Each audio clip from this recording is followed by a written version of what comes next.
عملت شوية حلبسة حلوين خالص زي الكافيهات وزي العربيات اللي بتتباع على الكورنيش. عملتها بطريقة خفيفة خالص وبطريقة سهلة. وعملت دجة الشطة ودجة التوم بطريقة سهلة. هندخل الفيديو ونشوف شوية البليلة دول عملناهم ازاي. السلام عليكم ورحمة الله وبركاته. معاكم أسرار ست البيت.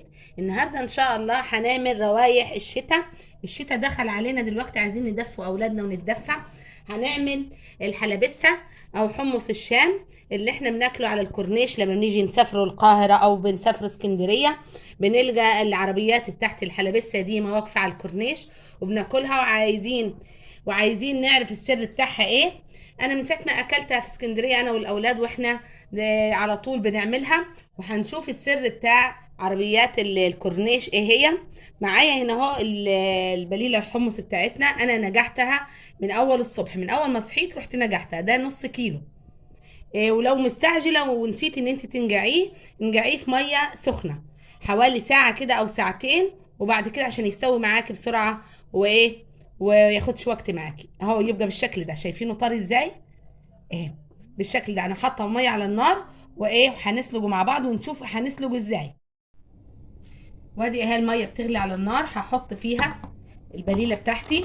انا نقعتها زي ما قلت لكم وغسلتها كويس خالص اهي. واثناء ما انا بنجعها كنت كل شويه بغير الميه بتاعتها، عشان لو لقيتي اي نقط بيضه فيها تشطفيها كويس. كل 3 ساعات كده تشطفيها. انا شطفتها كذا مره.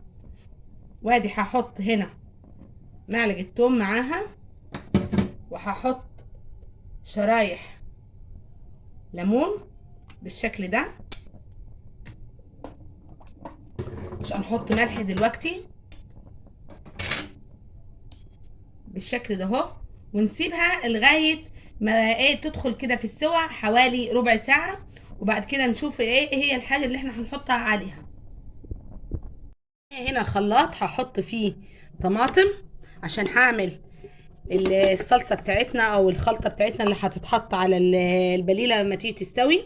هحط توم، هحط نص فلفل، حبايه فلفل حراجه. هو طبعا بيبقى مشطشط. وهحط بصلايه بالشكل ده، وهحط شويه ليمون، وهحط شويه خل، وهحط كمون. طبعا هو بيحب الكمون اهو. وهحط يعني نص معلقه فلفل اسود. مش مستحب كتير ان هو يتحط الفلفل الاسود فيه، بس علشان البصل. وهحط الملح، وهحط حته شطه. الشطه دي على حسب الرغبه بتاعتك، بس هي حلاوه الحلبسه الشطه. وهحط شويه ميه صغيرين واضربه، ونرجع بعد كده ونشوف البليله على النار. انا هنا كل ما بلاقي فيه ريمه بيضه من فوق كده بشيلها، متابعاها على طول. ما تخليهاش معاك عشان ما تسودلكيش البليله بتاعتك اهي بالشكل ده.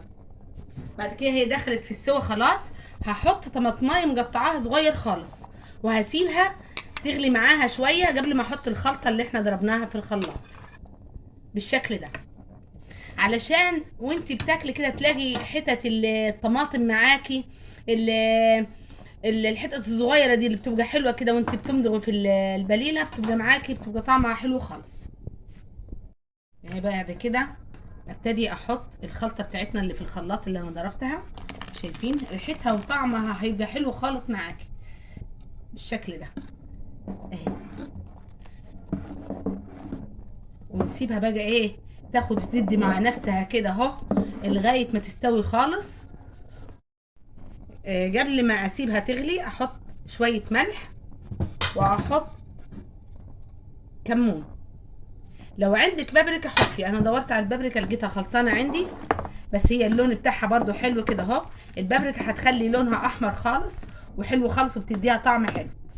وبعد كده انت زود الشطه على حسب اولادك وعلى حسب ما هم بيحبوا. وهسيبها دلوقتي لغايه ما تغلي ونشوفها لما تستوي ان شاء الله.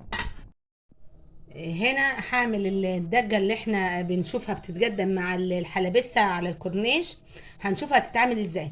هعمل دجه بالشطه ودجه بالثوم والكمون. نشوف هتتعمل ازاي. انا خدت شويه من الشوربه بتاعت البليله وهي بتغلي. اول ما خدت غلوه رحت خدت منها مغرفه هنا ومغرفه هنا، ونشوف مع بعض تتعمل ازاي. نعمل اول حاجه الدقه بتاعت الثوم. ناخده معلقه ثوم كده حلوه اهي. انا هعمل على الكد اليوم علشان ما يقعدش معايا اهو. بعد كده احط شويه ملح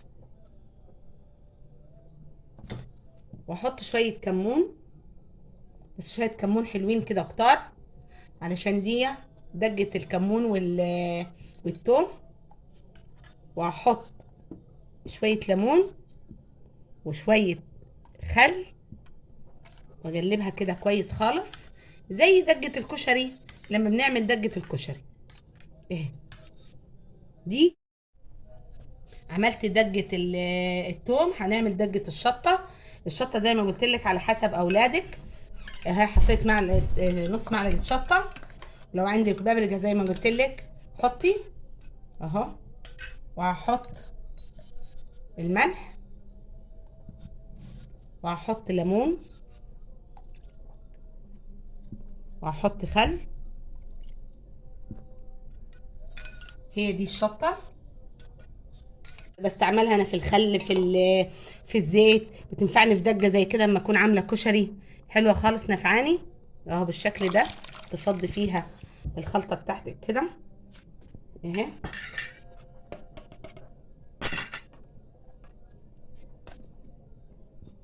تعملي لهم جو الكافيهات، جو العربيه بتاعت الحلبسه على الكورنيش. عندنا احنا هنا برضو في سوهاج هنا على الكورنيش برضو في بليله، بس انا ما لقيتش اطعم من بتاعت اسكندريه الحبيب اهي بالطريقه دي اهي. ونشوف بعد كده البليله لما تستوي ونقدمها مع بعض ازاي. وادي اهي البليله بتاعتنا استوت خالص وبقت كويسه. انت ما تخليهاش تتهري لان انت كل شويه هتسخنيها لاولادك عشان ما تتهريش منك. بالشكل ده هتبقى خلاص، لان كل ما هتغلي فيها او تسخني فيها الغلايه بتاعت البليله هتتهري ويبقى مش طعمها مش حلو. لكن تسيبي فيها كده قطمه كده اهو تبقى طعمها حلو بعد كده اول ما تيجي تسخني. وعملت لهم نظام الكافيهات والعربيات الحلبسه. جبت الكوبايات دي عندي انا بلاستيك بعمل لهم ساعات فيها العصير. جبتها وحطيتها في كوبايه بلاستيك عشان ما تلسعهمش. بنفس النظام ده لو عايزه تعمليها انت في الكوبايات الازاز عادي اعمليها اهي بنفس النظام اهو.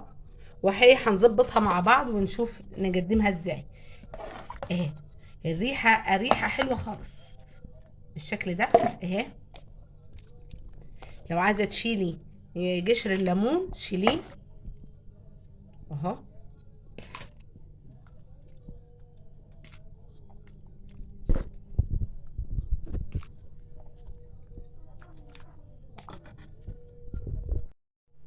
وادي اهي البليله بتاعتنا عبيناها في كوبايات زي الكافيهات وزي العربيات البليله اهي.